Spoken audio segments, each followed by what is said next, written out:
Assalamualaikum warahmatullahi wabarakatuh. Selamat pagi, semangat pagi. Perkenalkan, nama saya Suci Amanati, Sarjana Sains Terapan Fisioterapi, Magister Kesehatan. Saya merupakan salah satu dosen pengampu di program studi Diploma 3 Fisioterapi di Fakultas Ilmu Kesehatan dan Keteknisian Medik Universitas Widya Husada Semarang. Salah satu bidang keahlian saya yaitu fisioterapi pulmonal. Sesuai dengan kurikulum, fisioterapi pulmonal berada di semester 4 dengan bobot SKS Basar 2 SKS. Untuk deskripsi dari mata kuliah fisioterapi pulmonal, yaitu mata kuliah ini memaparkan dari prinsip-prinsip anatomi dan fisiologi di sistem pulmonal. Kemudian mata kuliah ini juga memaparkan mengenai penerapan penata laksanaan fisioterapi pulmonal. Untuk penerapan penata laksanaan fisioterapi pulmonal tidak hanya berupa teknologi intervensi fisioterapi, tetapi juga dimulai dari bagian asesmen sampai dengan evaluasi. Adapun untuk capaian pembelajaran mata kuliah pada mata kuliah ini, yaitu yang pertama, mahasiswa mampu mengidentifikasi dan juga mampu melakukan pemeriksaan dan pengukuran pada fisioterapi pulmonal. Kemudian mahasiswa mampu menerapkan prinsip-prinsip dasar dari proses asuhan fisioterapi di fisioterapi pulmonal, mulai dari bagian asesmen sampai dengan bagian evaluasi. Adapun bahan kajian atau materi yang akan mahasiswa dapatkan selama dalam satu semester perkuliahan di fisioterapi pulmonal antara lain meliputi pengantar, yaitu bagian anatomi, fisiologi di sistem pulmonal. Kemudian setelah itu mahasiswa mulai masuk di proses asuhan fisioterapi, mulai dari asesmen yang terdiri dari dua bagian, asesmen subjektif, kemudian asesmen objektif. Setelah itu dilanjutkan dengan penegakan diagnosa fisioterapi yang terdiri dari tiga bagian, body structure dan body function, kemudian functional limitation, dan juga disability. Kemudian setelah mahasiswa dapat menentukan diagnosa fisioterapi, kemudian mahasiswa menentukan rencana teknologi intervensi yang akan digunakan. Dan setelah itu masuk ke dalam bagian intervensi fisioterapi dan bagian yang akhir yaitu berupa evaluasi.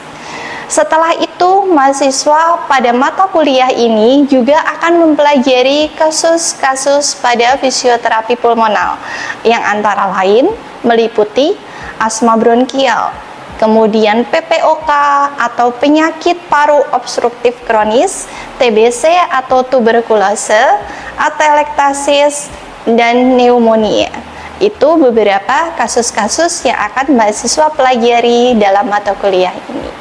Kemudian untuk metode pembelajaran yang saya terapkan dalam mata kuliah ini yaitu meliputi konsep learning, di mana mahasiswa akan mempelajari terkait dengan konsep dasar terlebih dahulu, seperti bagaimana cara melakukan pemeriksaan pengukuran dan bagaimana caranya mahasiswa agar dapat melakukan intervensi yang tepat kepada pasien. Kemudian setelah itu metode yang saya gunakan yaitu berupa discovery learning. Metode ini merupakan pengembangan dari bagian yang pertama tadi di konsep learning, di mana mahasiswa mengembangkan intuitif mereka dengan inquiry based instruction. Jadi mahasiswa melakukan pengembangan lagi untuk penerapan teknologi intervensi mana yang tepat yang mereka dapat pilih untuk diterapkan kepada pasien. Kemudian setelah itu metode yang terakhir yaitu self-directed learning, di mana saya akan mengaplikasikan pembelajaran secara mandiri dengan beberapa tugas-tugas yang dapat mahasiswa kerjakan. Untuk penilaian sendiri saya melihat dari 3 poin. Yang pertama dari bagian ujian, ada 2, ujian tengah semester dan juga ujian akhir semester. Kemudian setelah itu yang kedua, saya juga melihat dari penugasan yang dikerjakan oleh mahasiswa. Dan yang ketiga, saya juga melihat dari proses interaktif mahasiswa selama di kelas. Apakah mahasiswa yang bersangkutan proaktif atau tidak ketika sedang pembelajaran di kelas. Demikian yang dapat saya sampaikan untuk RPS. Berikutnya akan saya berikan contoh salah satu pembelajaran saya di kelas untuk di salah satu bagian materi CES fisioterapi. Terima kasih. Oke, bismillahirrahmanirrahim. Assalamualaikum warahmatullahi wabarakatuh. Waalaikumsalam warahmatullahi wabarakatuh. Selamat pagi semuanya. Pagi, Bu. Apa kabarnya hari ini? Alhamdulillah. Baik ya, kabar baik ya. Oke, pada pertemuan hari ini Ibu akan menjelaskan materi terkait dengan CES fisioterapi. Ada yang pernah mendengar CES fisioterapi sebelumnya? Belum ya? Oke, jadi hari ini kita akan belajar CES fisioterapi. Jadi untuk capaian pembelajaran pada hari ini, nanti Anda dapat mengaplikasikan intervensi fisioterapi yang berupa CES fisioterapi. Jadi tujuan utama dari CES fisioterapi itu adalah untuk menyelesaikan permasalahan berupa sputum di pasien, atau istilah lainnya adalah pembersihan jalan nafas. Seperti itu.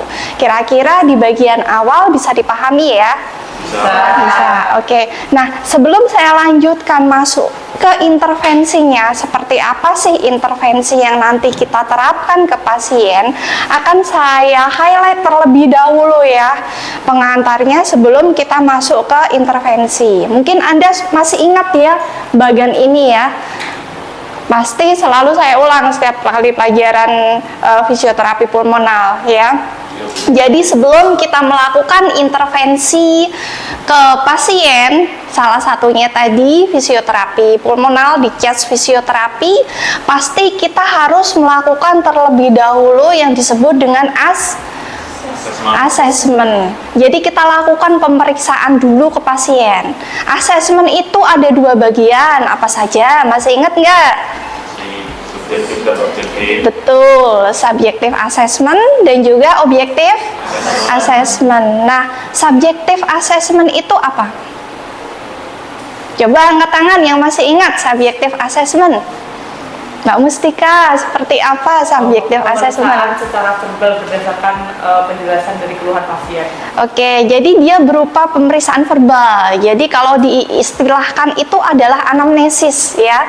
Jadi kita melakukan anamnesis ke pasien dengan tujuan untuk menggali informasi. Jadi sebenarnya keluhan pasien itu apa sih? Nanti kita dapatkan keluhan dari pasien, kita dapatkan informasi dari pasien. Dari situ kita tegakkan lagi, kemudian kita lanjutkan ke asesmen objektif. Ya, kalau subjektif tadi dia berupa anamnesis. Nah, sementara kalau untuk objektif ini kita gunakan apa? Kita gunakan alat pengukuran. Betul Mas Rafli, jadi kita gunakan alat pengukuran, kita gunakan alat ukur yang reliable seperti itu ya, agar hasilnya valid. Ya, sebagai contoh, ini sebelum Anda mengetahui permasalahan si pasien, dia ada permasalahan sputum, kita lihat dulu salah satunya dengan pemeriksaan auskultasi. Jadi kita cek terlebih dahulu, kita auskultasi terlebih dahulu. Nanti kita dapatkan permasalahannya pasien, apakah memang di situ ada sputum atau tidak, itu dari hasil auskultasi. Jadi kita lakukan asesmen, kita lakukan pemeriksaan dan pengukuran, kita pastikan dulu keluhan pasien itu apa. Baru kemudian setelah kita lakukan pemeriksaan, pengukuran ke pasien, kita akan mendapatkan yang namanya apa? Diagnosa fisioterapi. Suaranya kenceng dong. Diagnosa fisioterapi. Diagnosa fisioterapi ya, betul, diagnosa fisioterapi. Jadi kita sudah dapat nih masalahnya si pasien itu apa di diagnosa fisioterapi, atau kalau di sini istilahnya itu adalah problem list di situ ya. Kita dapat daftar masalahnya dari pasien. Setelah kita dapat daftar permasalahan dari pasien, kita tentukan apa di situ goalsnya, tujuannya, ya. Tujuannya apa sih yang mau dicapai ketika Anda ketemu si pasien ini? Misalnya tadi kalau kita runtut di sini ya. Kita auskultasi, oh kita dapat permasalahan si pasien ada sputum, maka berarti tujuan kita adalah menghilangkan sputum, seperti itu. Jadi memang goals kita, tujuan kita untuk si pasien ini itu adalah untuk menghilangkan sputumnya. Oke, jadi highlightnya seperti itu. Kita tentukan treatment plan, baru kemudian setelah itu kita lakukan intervensi. Intervensi ini pastilah sesuai dengan goalsnya, sesuai dengan tujuan yang mau kita terapkan tadi ke pasien. Dia mengurangi sputum, berarti intervensinya ini adalah intervensi untuk mengurangi sputumnya. Atau istilah lainnya seperti yang Ibu sampaikan di awal tadi, bahasanya itu adalah chest fisioterapi. Paham ya? Jadi alurnya seperti itu. Kenapa pada hari ini kita akan mempelajari chest fisioterapi. Oh iya, di bagian akhir jangan lupa itu ada assess outcome ya. Dalam artian lain itu adalah kita melakukan evaluasi. Jadi setiap kali Anda ketemu dengan pasien, jangan lupa kita selalu melakukan evaluasi setelah kita lakukan intervensi untuk mengetahui apakah keluhan dari pasien dia sudah berkurang atau belum, seperti itu. Kira-kira bisa dipahami? Bisa. Clear ya? Oke. Nah, sekarang kita coba lanjutkan dulu. Sebelum masuk ke bagian chest fisioterapi, kita warming up pasien dulu dengan breathing control. Ya. Jadi breathing control ini adalah untuk mengatur pola nafas pasien. Ibarat kata kita mengontrol pola nafasnya begitu ya. Kalau misalnya Anda ketemu pasien, bisa jadi kan tidak semua pasien itu memiliki pola nafas yang normal. Bisa jadi dia ada permasalahan di pola nafas, bisa takipnu, bradipnu. Makanya terlebih dahulu kita checking dulu, kita lakukan asesmen tadi, kita lihat dia ada permasalahan pola nafas. Maka dari itu kita lakukan breathing control. Ya, Anda bisa lihat di situ membentuk pola nafas, meminimalkan tenaga bernafas, meningkatkan ventilasi juga dari pasien agar pasien bisa lebih lega dalam bernafas. Dan breathing control ini dia tidak ada kontraindikasinya, jadi bisa digunakan untuk semua penyakit paru. Oke, nah seperti apa caranya? Mari kita praktekkan. Jadi ini saya jelaskan dulu ya.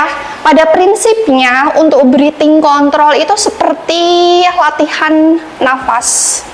Ya, membentuk pola nafas yang normal. Anda lihat dulu pola nafasnya pasien seperti apa, kemudian kita bentuk pola nafas yang normal. Kita lakukan dengan posisi yang paling rileks dari pasien. Ya, entah ini posisinya bisa seperti tadi ya, bisa dilakukan dalam posisi sitting, duduk, relax sitting, kemudian high side lying. Jadi kita lakukan dalam posisi yang paling nyaman untuk pasien. Bahkan bisa juga dilakukan dengan posisi seperti ini, forward kneeling, ya. Jadi kita offer dulu ke pasien seperti apa posisi yang paling nyaman, baru kemudian kita atur pola nafasnya. Nah, mungkin bisa satu orang ke sini maju, yang lain bersama-sama dipraktekkan di Betrik dengan Mbak Mustika di sini. Boleh berbaring di bed. Siapa yang menjadi pasien silahkan berbaring di bed ya.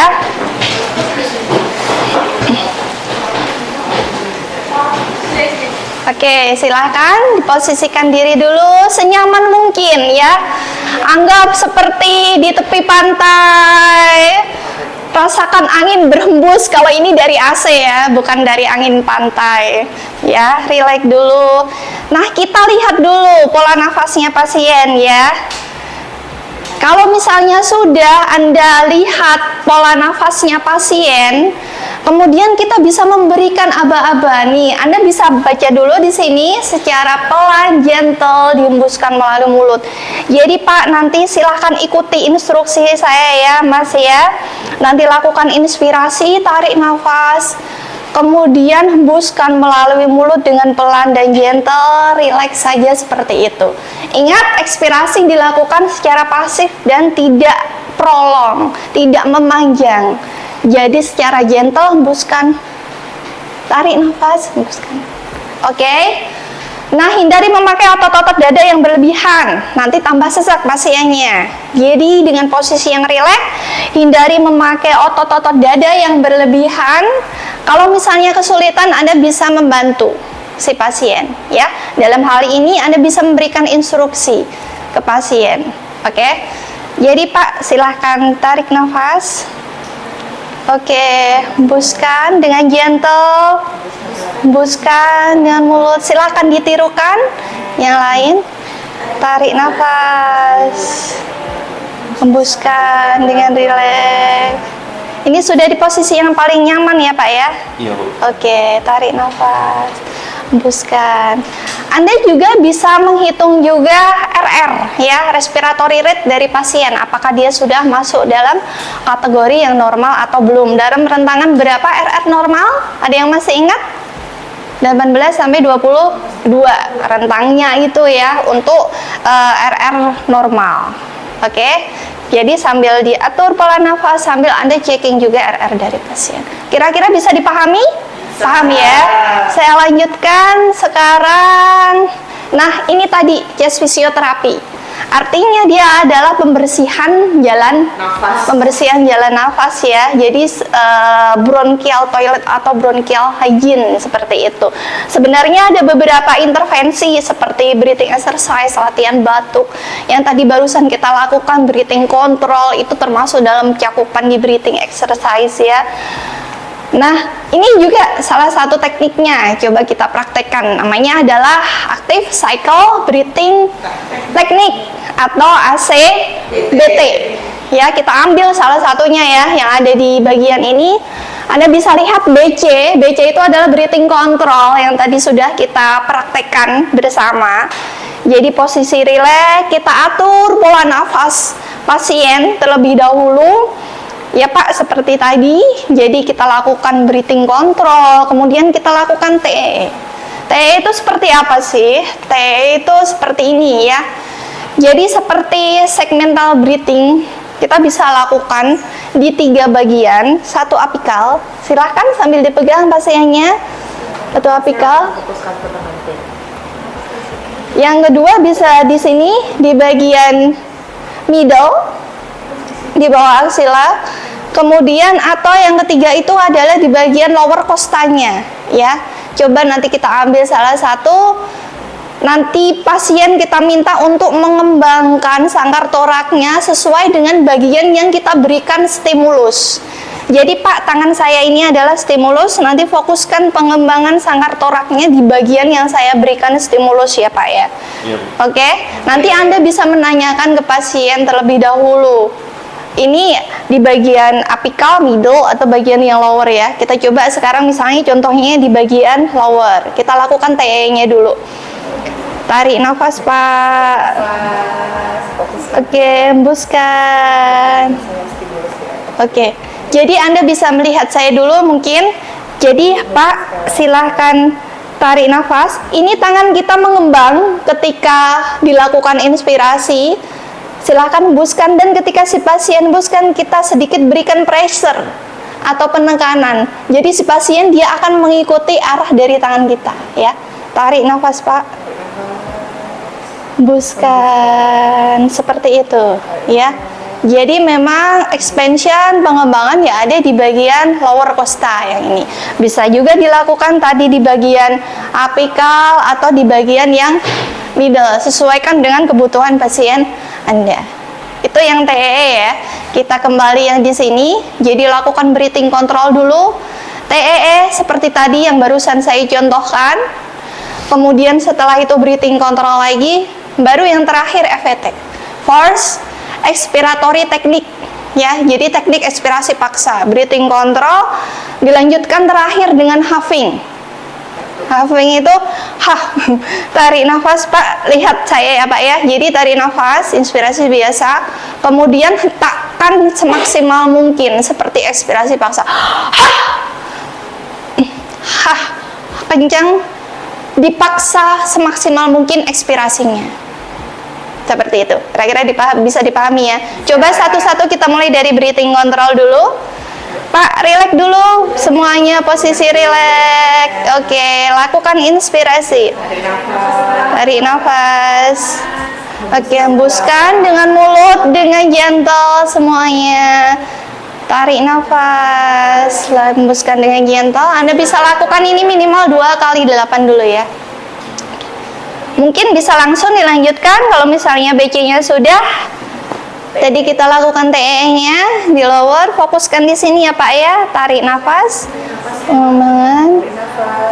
Oke, hembuskan. Tarik nafas.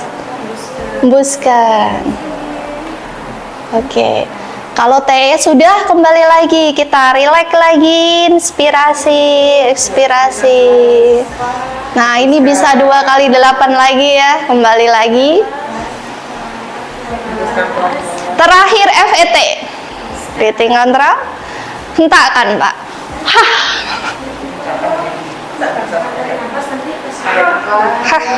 Iya, dengan huffing, iya. Oke, kira-kira ACBT seperti itu ya. Ya, ACBT seperti itu ya. Itu active cycle breathing technique ya. Jadi satu siklus, Anda bisa melakukan siklus 1, 2, atau 3. Ini untuk gambaran di ini ya, bisa di lateral costa, bisa di apikal yang tadi saya contohkan, atau di bagian yang lower. Oke. Sekarang coba yang terakhir yang di batu efektif. Jadi batu efektif ini pada prinsipnya kita melakukan latihan batu ke pasien. Batu yang benar itu seperti apa ya untuk membuang sekret atau mukusnya ya. Jadi untuk prinsipnya latihan batu efektif ini dengan dibatukan 2 kali ya Pak ya. Nanti dibatukan 2 kali. Tapi ada caranya. Nah, Anda bisa lihat di sini ya. Cara yang pertama itu kita tarik nafas pelan. Hold dulu 2 detik. 1, 2, kemudian baru silahkan dibatukan 2 kali. Tarik nafas. Hold 1, 2, batukan. Batukan 2 kali. Setelah batuk 2 kali, yang kedua itu jangan tarik nafas dalam. Jadi setelah itu biasa, jangan sampai pasien Anda dia kembali lagi tarik nafas dalam. Nanti impulsnya dia akan kembali lagi ke saluran nafas yang lebih dalam gitu ya. Jadi seperti itu ya Pak ya. Kita coba dulu, lihat contoh dari Ibu dulu ya. Jadi tarik nafas Pak. Oke, good, tahan 1, 2, batukan 2 kali. Dan setelah itu jangan sampai ada inspirasi yang naik. Coba, dicoba dulu.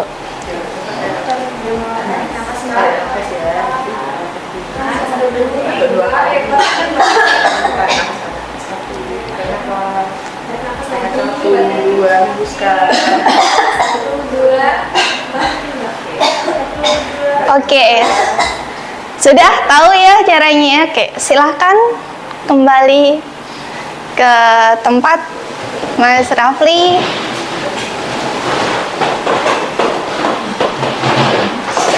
Jadi tadi adalah beberapa intervensi ya yang bisa Anda aplikasikan, Anda terapkan ke pasien ketika si pasien memang ada permasalahan sputum. ya, perlu pembersihan jalan nafas ya. Ada beberapa intervensi lain lagi, nanti kita akan bahas lagi di perkuliahan selanjutnya. Oke. Nah, ada pertanyaan terlebih dahulu yang mau ditanyakan? Kalau untuk caranya kira-kira sudah paham ya? Sudah ya. Jadi mungkin saya resum terlebih dahulu, saya berikan rangkuman untuk pertemuan hari ini. Anda lakukan asesmen terlebih dahulu setelah mendapatkan permasalahan dari si pasien ini apa. Kemudian setelah itu silahkan dilakukan intervensi yang tepat sesuai dengan permasalahan yang Anda temukan di pasien. Ya, oke. Nah, sebelum saya tutup, akan saya berikan tugas terlebih dahulu. Berikan tugas, siap ya? Siap ya. Jadi silahkan membuat resum untuk pertemuan hari ini. Anda bisa buat video dengan teman lagi, dengan kelompok. Jadi diulang lagi untuk penugasan mandiri. Ya, singkat saja, mungkin 2-3 menit. Diulang lagi, di replay lagi apa yang sudah saya sampaikan hari ini. Oke? Kira-kira seperti itu. Baik, terima kasih untuk kerjasamanya. Saya tutup. Hati-hati di jalan ya. Nah, ini saya tutup. Terima kasih. Assalamualaikum warahmatullahi wabarakatuh. Waalaikumsalam.